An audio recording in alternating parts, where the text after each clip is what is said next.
बिस्मिल्लाहिर्रहमानिर्रहीम। अस्सलामुअलैकुम एवरीवन।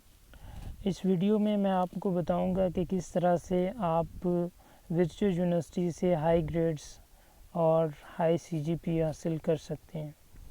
इस वीडियो में मैं अपना पर्सनल एक्सपीरियंस और इसके अलावा ऐसे स्टूडेंट्स का डाटा शेयर करूंगा जिन्होंने 3.8 से अबव सीजीपी हासिल किया और उन्होंने किस तरह से अपनी स्टडी की, किस तरह से उन्होंने एक्टिविटीज़ को किया, वो सारी चीज़ें मैं इस वीडियो में आपके साथ शेयर करूंगा। इनके बाद मैंने जो एनालाइज़ किया है वर्चुअल यूनिवर्सिटी के सेटअप को, वो सारी चीज़ें आपके साथ शेयर करूंगा। तो इस वीडियो को कंप्लीट सुने, ज़्यादा फोकस आप वॉइस के ऊपर करें, क्योंकि मैं जो चीज़ें आपको बता रहा हूँ वो आपके पास स्क्रीन में शायद शेयर ना हो, बट आपने अपना फोकस जो है वो वॉइस के ऊपर रखना है और चीज़ों को रिमाइंड करते जाना है। तो वीडियो स्टार्ट करने से पहले आप हमारे चैनल वीडियो शॉर्ट नोट्स को भी सब्सक्राइब नहीं किया तो वीडियो शॉर्ट नोट्स को सब्सक्राइब करें और बेल आइकन को प्रेस करें। जैसे ही हमारे short lectures, solve quizzes, assignments और जीडीबीज़ के सॉल्यूशन अपलोड हों तो फ़ौरन से आपको मिल जाएं। चलें वीडियो स्टार्ट करते हैं। तो वर्चुअल यूनिवर्सिटी में 3 तरह के एग्ज़ाम होते हैं। सबसे पहले होता है जी होम बेस्ड एक्टिविटीज़। जैसे ही आपका एडमिशन होता है, एडमिशन के 3 और 4 हफ्ते बाद आपकी असाइनमेंट होम बेस्ड शुरू हो जाती हैं। तो होम बेस्ड एक्टिविटीज़ में आपकी असाइनमेंट, क्विज़ेस और जीडीबीज़ शामिल हैं। असाइनमेंट के मोस्टली मार्क्स जो हैं वो 20-10 होते हैं और क्विज़ेस 10 नंबर का होता है, जीडीबीज़ मोस्टली 5 नंबर का होता है। तो ये सारी चीज़ें आगे भी डिटेल के साथ डिस्कस करेंगे और मैं आपको कुछ ट्रिक्स बताऊंगा कि किस तरह से आपने असाइनमेंट, क्विज़ेस और जीडीबीज़ को हल करना है। इसके बाद आपका मिड टर्म है और फाइनल टर्म है। इनके बारे में भी मैं आपको बताऊंगा कि किस तरह से आपने मिड टर्म अपेयर करना है और किस तरह से आपने फाइनल टर्म में अपेयर होना है। तो सबसे पहले हम होम बेस्ड एक्टिविटीज़ के बारे में डिस्कस करेंगे। मोस्टली स्टूडेंट्स हैं वो ये सोचते हैं कि जो असाइनमेंट क्विज़ेस हैं इनको बस आपने सर से उतारना है, बस इनको अपेयर होना है कि बस ये अटेंडेंस लग जाए। तो डे स्टूडेंट्स कभी भी ऐसा नहीं सोचना। जो आपकी होम बेस्ड एक्टिविटीज़ हैं ये बहुत मैटर करती हैं आपके सीजीपीए के ऊपर। जिन स्टूडेंट्स ने अपना होम बेस्ड एक्टिविटीज़ को फोकस नहीं किया उनका सीजीपीए हमेशा डाउन रहा है। मैंने जितने भी स्टूडेंट्स हैं उनके जो होम बेस्ड एक्टिविटीज़ हैं वो भी चेक किया है कि आया असाइनमेंट्स में अगर 20 नंबर की असाइनमेंट है तो उनके असाइनमेंट्स में से कितने कितने मार्क्स थे, क्विज़ेस में कितने कितने मार्क्स थे और जीडीबीज़ के कितने कितने मार्क्स थे। तो मैंने अपना डाटा भी इकट्ठा किया है। तो उसमें से जिन स्टूडेंट्स के क्विज़ेस, जीडीबीज़ असाइनमेंट्स में से अबव 90 मार्क्स थे और जो मिड टर्म है वो अबव 50 और 60 से अबव मार्क्स थे, उनका सीजीपीए 3.567894 तक गया है। ठीक है। जो असाइनमेंट्स, क्विज़ेस, जीडीबीज़ में से अच्छे मार्क्स नहीं लेते, मिड और फाइनल अच्छा कर लेते हैं, उसके बावजूद उनका सीजीपीए 3.123 यहाँ तक रहता है। और बहुत सारे स्टूडेंट्स ऐसे होते हैं जो सिर्फ क्विज़ेस और असाइनमेंट्स और जीडीबीज़ को करते हैं और मिड और फाइनल को अच्छी तरह नहीं कर पाते, तो उनका सीजीपीए भी 3.12 रह जाता है। तो आपने क्या करना है, किस तरह से अपनी एक्टिविटीज़ को देखना है। अगर आप होम बेस्ड एक्टिविटीज़ को 100% कर लेते हैं तो मैं यकीन के साथ कहता हूं कि आपका सीजीपीए 3.5 से अबव आएगा अगर आपकी ये होम बेस्ड एक्टिविटीज़ 100% होती हैं। तो मैं आगे डिटेल में आपको 1 बाय 1 इनको हल करने का तरीका भी बताऊंगा, किस तरह से आप इसको बेहतर तौर पे अपने मार्क्स जो हैं वो हासिल कर सकते हैं। तो इसके बाद मिड टर्म और फाइनल टर्म है, उसकी भी डिटेल में बताऊंगा कि कितना इफ़ेक्टिव होता है मिड टर्म और फाइनल टर्म। तो सबसे पहले हम होम बेस्ड एक्टिविटीज़ में से असाइनमेंट्स की बात करते हैं। तो मोस्टली जो असाइनमेंट्स हैं वो 20 मार्क्स की होती हैं। मैं कभी भी आपको ये सुजेस्ट नहीं करूँगा कि आप जो असाइनमेंट्स और जीडीपीज़ हैं उनको कॉपी पेस्ट करें। कॉपी पेस्ट करने से एक तो आपके पास कोई नॉलेज, कोई स्किल्स कुछ भी नहीं आएगा। और मेरे नज़दीक आपके पास स्किल्स होनी चाहिए। आपने जो पढ़ा है, जो डिग्री है आपके पास, उसके बारे में एटलीस्ट आपको कुछ ना कुछ नॉलेज होना चाहिए। तो अपनी जो असाइनमेंट है उसको पूरी तहकीक करने के बाद सबमिट किया करें। इसमें एक और ऑप्शन भी आपके पास होता है, अगर असाइनमेंट आपको लगा है कि आपने सही नहीं की और ड्यू डेट है, तो उसमें आप अपनी असाइनमेंट को रीसबमिट भी कर सकते हैं। असाइनमेंट करने का बेहतरीन तरीकाकार यह है कि असाइनमेंट जो क्वेश्चन आता है उसको डाउनलोड करें। उसके बाद आप MS वर्ड में जाके उसकी जो भी डिटेल्स हैं उनको कॉपी कर लें।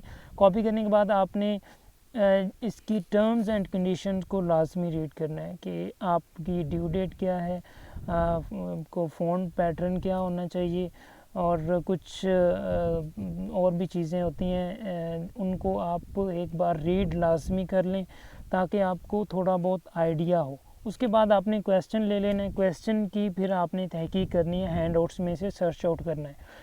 हैंड आउट्स में से सर्च आउट करने के बाद आपने कभी भी ये गलती नहीं करनी कि आप हैंड आउट से सेम वर्डिंग उठा के वहाँ पे कॉपी पेस्ट कर दें। ऐसा करने से भी आपके जो असाइनमेंट्स के मार्क्स हैं वो कम आते हैं।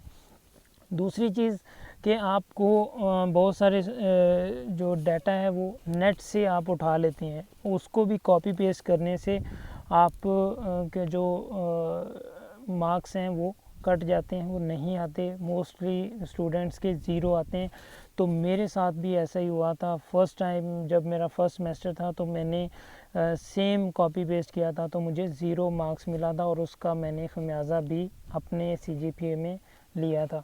तो आपने ये कभी भी नहीं करना, ना तो आपने कॉपी पेस्ट करना है और ना ही आपने किसी का डाटा शेयरिंग करनी है कि सेम लाइक उठाई और सबमिट कर दी। मोस्टली स्टूडेंट 80% स्टूडेंट्स यही करते हैं कि असाइनमेंट ग्रुप्स में आती है, उसमें कॉपी करके आगे थोड़ी बहुत चेंजिंग करके सबमिट कर देते हैं। आपने ये काम नहीं करना। आपको अगर असाइनमेंट मिलती है तो आपने उसकी कंप्लीट वर्डिंग चेंज करनी है, उसको यूनिक बनाना है। जब आप असाइनमेंट को यूनिक बनाएंगे, ग्रामरली इसको ठीक करेंगे, ग्रामरली एक एप्लीकेशन है उसको इंस्टॉल करें, वो आपका ग्रामर जो है वो सही कर देगी। कंप्यूटर के अंदर भी, लैपटॉप में आप कर सकते हैं।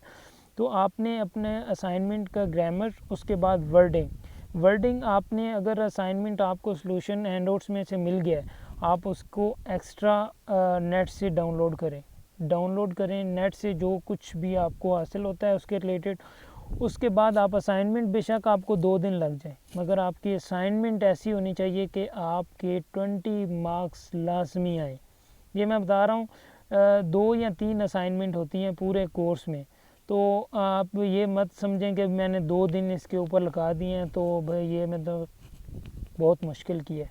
तो ऐसा करेंगे, 1-2 दिन की मेहनत है, मगर वो क्वेश्चन भी आपको नहीं भूलेगा और आपके कंफर्म 20 मार्क्स आएंगे। अगर ये वीडियो कोई ऐसा बंदा सुन रहा है जो इससे कर रहा है, उसको एक्सपीरियंस ज़रूर हुआ होगा। और जो लोग जिनका CGPA 4 आता है वो ये काम लाजमी करते हैं। मैंने जब इस चीज़ को तीसरे सेमेस्टर में शुरू किया तो मुझे थोड़ा आइडिया हुआ कि वाकई आपका अगर CGPA आपने बढ़ाना है तो उसमें आपकी असाइनमेंट, क्विज़ेस और GDPs के नंबर बहुत मैटर करते हैं। तो असाइनमेंट आपकी सबमिट होगी और आपके मार्क्स खुद ब खुद आपको आइडिया हो जाएगा जब आपके पास से रिज़ल्ट आएगा, जब आपने मेहनत थोड़ी सी करके असाइनमेंट को बनाया है। कोई मुश्किल नहीं है, हैंडआउट्स में से सर्च करें, नेट में सर्च करें, यूनिक बनाएं और सबमिट कर दें। इसके बाद दूसरा है क्विज़ेस। 10 नंबर का क्विज़ होता है। आपने क्या किया जी, क्विज़ किया और मार्क्स कितने आए, 4, 5, 6। उससे क्या होता है कि आपका जो CGPA है वो डाउन होता है। क्विज़ आपने किस तरह करना है, मुझे याद है मैंने जब पहला क्विज़ किया था तो उसमें मेरे 2 मार्क्स आए थे, और जब 2 मार्क्स आए तो उसका जब फाइनल में रिज़ल्ट चेक किया, मैंने बहुत स्टडी की, मिड टर्म में और फाइनल टर्म बहुत अच्छा किया, मगर जो CGPA मेरी सोच से बहुत ही कम था। तो मैंने कहा यार मैं स्टडी छोड़ दूँ। तो आपने ये नहीं करना। आपको पहले सेमेस्टर दूसरे सेमेस्टर में बहुत चांस होता है अपने CGPA को अप करने का। तो आपने स्पेशली जो नए स्टूडेंट्स हैं उनके लिए ये मैं कहूँगा कि अपनी जो क्विज़ेस असाइनमेंट्स इनको बहुत अच्छे से करें, 100% नंबर लें। उसके बाद मैंने सोचा क्या करूं, फिर मैंने ग्रुप बनाए। ग्रुप बनाने के बाद मैंने एक टीम बनाई। टीम में हो सकता है आपको अच्छे लोग मिल जाएं, मैं तो दुआ करूंगा कि अच्छे हों। आप अच्छे हैं तो बाकी लोग भी ऑटोमेटिकली आपके अच्छे हो जाएंगे। मुख्तसर सा ग्रुप बनाएं 15-20 लोगों का, और उनसे सिंसियर होके आप काम करें, सिंसियर होके क्विज़ करें। क्विज़ करने का तरीकाकार ये है, बहुत सारे लोग एक्सटेंशंस लगाते हैं, मैंने आज तक एक्सटेंशन नहीं लगाई, ना मुझे तरीका है। अगर आपको वो तरीका अच्छा लगता है, यूट्यूब पे जाएं, वहाँ पे सर्च आउट करें, किसी ना किसी चैनल वाले ने ये तरीकाकार शेयर किया होगा, आपने उसको देख लेना है। अगर नहीं कर सकते, ये नहीं कर सकते, तो जो तरीका मैं आपको बताने जा रहा हूँ ये सबसे बेस्ट है। इसमें आपको नॉलेज भी आएगा, मिड टर्म में भी फाइनल में भी, दोनों में फ़ायदा होगा, क्योंकि मोस्टली क्विज़ेस रिपीट होते हैं। आपने ये करना है, टीम बना ली, ग्रुप बनाया व्हाट्सएप पे, और क्विज़ आपने एक डेट फिक्स कर लेनी है कि अगर 3 दिन है तो आपने दूसरे दिन या तीसरे दिन एक टाइम फिक्स कर लेना है। सब लोगों को एक्टिव कर लेना है, उनको कह देना है कि आपने इस टाइम पे क्विज़ के लिए आ जाना है। सारे लोग क्विज़ के लिए आ जाएंगे, और उसके बाद 1 बाय 1 आपने क्विज़ स्टार्ट करना है। उसमें मेन चीज़ होगी आपकी मैनेजमेंट की, आप किस तरह से चीज़ों को हैंडल कर रहे हैं। एक बंदा अच्छे से अगर आपकी एडमिनशिप कर रहा है, अच्छे से लोगों को मुत्तहिद करके आपकी तमाम जो क्विज़ की एक्टिविटीज़ हैं वो करवा रहा है, तो मैं कहता हूँ आपके लिए इससे बड़ी नेमत नहीं हो सकती। तो क्विज़ में आपने एक 1 बाय 1 क्या करना है, एक बंदा कर रहा है, बाकी सारे लोगों ने हैंडआउट्स को ओपन कर लेना है, और एक जो क्विज़ आया, फ़र्ज़ करें क्विज़ आया पाकिस्तान के कितने सूबे हैं, आपने बाकी लोगों ने क्या सर्च आउट, कौन सा वर्ड सर्च आउट करेंगे तो आपको जल्दी मिल जाएगा। आपने अगर पाकिस्तान सर्च आउट किया तो पाकिस्तान का तो बहुत सारे जो है ना उसमें सब्जेक्ट में आपको मिल जाएंगे, पाकिस्तान पाकिस्तान पाकिस्तान, तो आपको ढूंढना थोड़ा मुश्किल हो जाएगा। आपने स्मार्टली वर्क करना है। आप सूबे सूबे सर्च आउट करेंगे, आपको फ़ौरन से वो वाला वर्ड हैंडआउट्स में से मिल जाएगा जिसके ऊपर लिखा होगा इसका आंसर।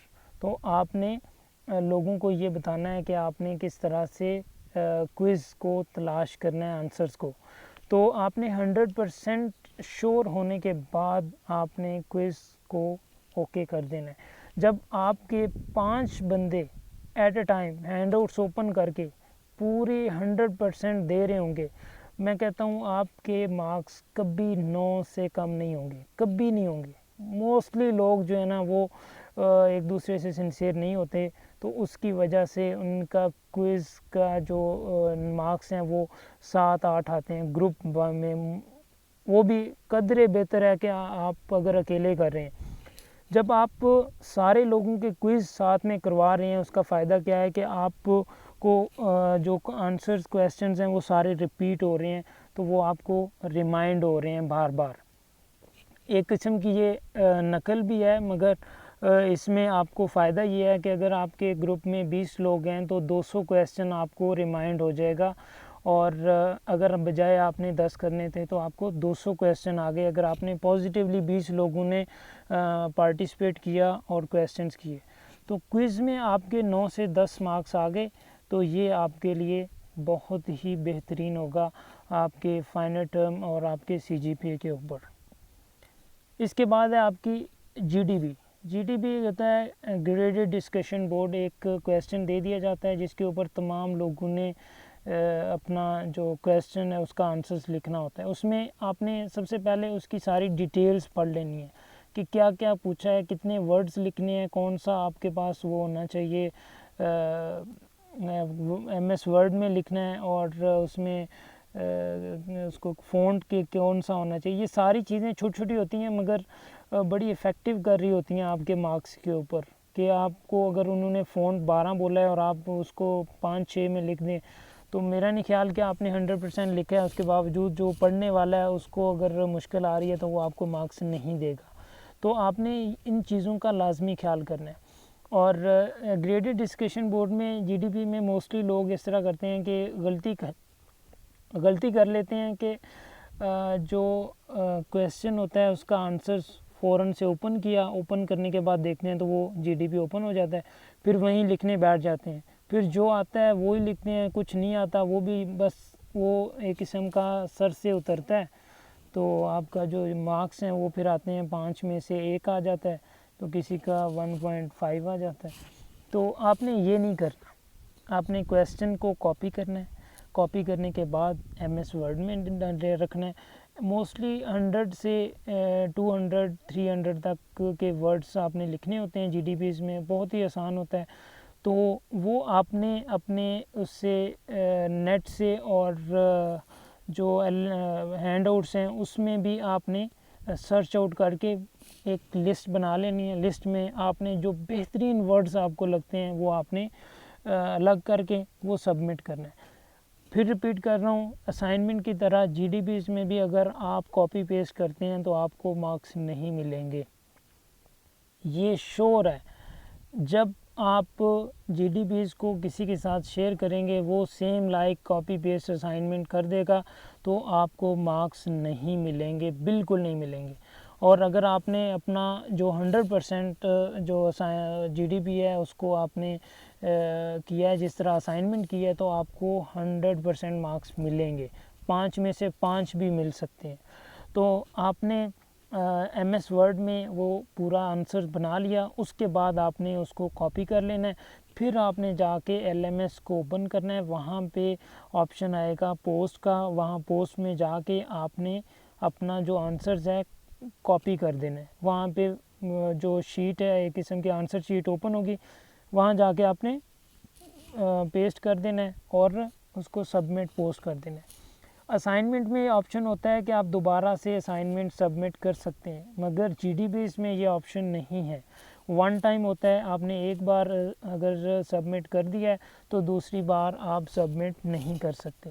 तो जीडीपीज़ असाइनमेंट क्विज़ेस के आपको समझ आ गई कि आपने इसको जिस तरह फाइनल टर्म के लिए आप तैयारी करते हैं वैसे ही आपने इनके लिए अपना टाइम स्पेंड करना है, और फिर जाके आप आज़मा लें एक बार, और दूसरी बार इसी वीडियो के नीचे आपने पोस्ट करना है कि आपने जो CGPA है मेरी जो बताई हुई बातों के ऊपर अमल किया था, और उसके बाद आपके ऊपर कितना इफ़ेक्टिव था। और अगर कुछ लोगों के साथ ये हो चुका है तो वो भी इस वीडियो के कमेंट बॉक्स में ज़रूर बताइएगा कि आपके साथ क्या ऐसा हुआ था या नहीं हुआ था। तो इसके बाद है पास्ट पेपर का क्या रोल है। वर्चुअल यूनिवर्सिटी में मैं आपको बताता चलूँ कि मोस्टली लोग पास्ट पेपर का सहारा लेते हैं, और पास्ट पेपर्स में से पेपर आता है, इसमें कोई शक नहीं है, मगर जो आंसर्स होते हैं वो 50 से 60% रॉन्ग होते हैं, जो उसमें पास्ट पेपर्स में से लिखे होते हैं, मोस्टली लोगों ने अपलोड किए होते हैं। तो अगर आपको 100% श्योर नहीं है तो आप उसको 100% श्योर करें। और मैं तो कहूँगा कि पास्ट पेपर को आप कभी उसके ऊपर रिलाई मत करें। मैं आपको सुजेस्ट करूँगा हैंड आउट्स को रीड करें, सिर्फ हैंड आउट्स को रीड करें। मैंने पहले सेमेस्टर में जो वीडियो लेक्चर थे उनको सुना, और एक एक वीडियो लेक्चर सुना, उसके बावजूद मेरा CGPA अच्छा नहीं आया सॉरी।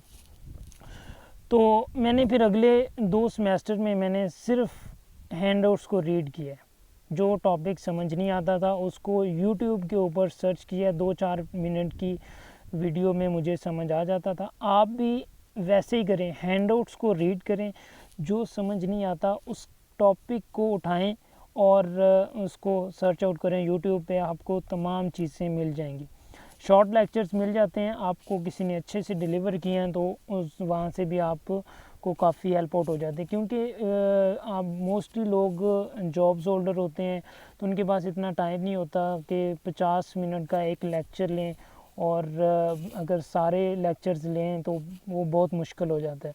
तो आप शॉर्ट में वही 50 मिनट में जो लेक्चर आपने सुना है, बजाय 50 मिनट में आप 2 लेक्चर अपने रेडी कर सकते हैं। तो आपने हैंडआउट्स के ऊपर रिलाई करना है। हैंडआउट्स को आप 2 बार पढ़ लें, छोटे छोटे लेसन हैं और इजीली बंदा पढ़ लेता है, और आपको इन्फॉर्मेशन भी आ जाएगी और थोड़ा सा आपका नॉलेज भी हो जाएगा, और mid term final term quiz में भी आपको हेल्प आउट हो जाएगी। कोई भी असाइनमेंट क्विज़ जीडीपी आता है तो उससे पहले आप उस लेसन को रीड कर लें हैंडआउट्स के। और पास्ट पेपर्स के लिए आपने अगर करना ही है तो पास्ट पेपर का एक भी क्वेश्चन आता है उसको आप वेरीफाई करें हैंडआउट्स में से। वेरीफाई करने के बाद आप दूसरे क्वेश्चन पे जाएं तो आपका पास्ट पेपर वाला जो मेथड है वो कामयाब होगा, अदरवाइज़ आपका पास्ट पेपर वाला मेथड कामयाब नहीं होगा। मैं कंफर्म कह रहा हूँ आपको, कभी भी ये गलती मत करें। मैं पहले सेमेस्टर में सिर्फ ये इन जो पास्ट पेपर्स हैं इनकी वजह से मैंने मार खाई थी और मेरा CGPA बहुत लो आया था, और उसके बावजूद सेकंड में मैंने हैंडआउट्स और थर्ड में हैंडआउट्स, और अल्हम्दुलिल्लाह मेरा CGPA 3.7 से अबव आया, 3.7 तक गया। तो आपने ये कोशिश करनी है कि हैंडआउट्स को ज़्यादा से ज़्यादा रीड करें। इसके बाद है जो मिड टर्म एग्ज़ाम, जब आपकी होम बेस्ड एक्टिविटीज़ हो जाती हैं, हैंडआउट्स और आपने जो मैंने आपको बताया पास्ट पेपर्स के बारे में थोड़ा आइडिया दिया है, तो मिड टर्म में भी आपने यही रूल फॉलो करना है। और मिड टर्म की डेट शीट आपने ख़ुद बनानी होती है, फाइनल टर्म की भी डेट शीट खुद बनानी होती है। तो आपने कैलकुलेशन इस तरह से करनी है कि जो सब्जेक्ट्स आपको मुश्किल लगते हैं, ये हर बंदे की अपनी बेस्ड होता है कि मैं कौन सी चीज़ किस तरह कर सकता हूँ। तो अगर आपका मिड टर्म में जो सब्जेक्ट्स आपको मुश्किल लगते हैं मेरे नज़दीक, आप उसको एंड में रख लें, क्योंकि मोस्टली जो क्वेश्चंस होते हैं वो रिपीट होते हैं। अगर आपने 2-4 ग्रुप्स ज्वाइन किए हुए हैं और आपको कोई सब्जेक्ट मुश्किल लगता है और उसके रिलेटेड आपको क्वेश्चंस मिल जाते हैं, आप उन क्वेश्चंस को भी रीड कर लेते हैं और हैंडआउट्स को भी रीड कर लेते हैं। 22 लेसन होते हैं, कोई इतने ज़्यादा लेसन नहीं होते। आपने उसको इजीली 1-2 दिन का गैप रखें, हर पेपर में 1-2 दिन का गैप रखें और उसमें आप रीड कर सकते हैं। और जो क्वेश्चंस आपको शेयर हुए होते हैं ग्रुप्स के अंदर, वो आपने उठा लेने हैं और उनको तैयारी कर लेनी है। अगर उनमें से आपके 1-2 क्वेश्चंस भी आ जाएं तो आपके लिए बहुत अच्छा रहेगा। जो मिड टर्म का पेपर है ये आपकी उतना ही इम्पोर्टेंट है जितना आपकी होम बेस्ड एक्टिविटीज़ है, क्योंकि जो मैंने ऑब्ज़र्व किया है मेरे पहले सेमेस्टर में परसेंटेज जो थी वो 45% थी, और मैंने कहा यार मैं स्टडी नहीं करनी इसमें। और जब मैंने दोबारा से फाइनल टर्म पेपर और CGPA देखा तो CGPA मेरा 3.4 के लगभग था। तो मैंने कहा ना होने से कुछ तो है। तो उसमें फाइनल टर्म पे मैंने फिर थोड़ी मेहनत की। जो मैंने ऑब्ज़र्व किया है वो मिड टर्म और होम बेस्ड एक्टिविटीज़ है, इनको आप ज़्यादा फोकस दें। फ़ाइनल पे बेशक आप थोड़ा सा कम कर लें, मगर मैं कभी आपको ये नहीं कहूँगा कि आप कम करें, मगर कुछ मजबूरियों के ऊपर लोग सबको छोड़ देते हैं और सिर्फ फाइनल टर्म के ऊपर फोकस कर लेते हैं। ये आप इससे बेहतर है कि मिड टर्म और जो होम बेस्ड एक्टिविटीज़ हैं इन पे ज़्यादा फोकस करें, तो बजाय आप फाइनल टर्म के। तो आपका CGPA अच्छा आएगा। ये आप एक बार आजमा लें, और अगर आपने पहले आजमाया हुआ है तो कमेंट बॉक्स में ज़रूर बताइएगा।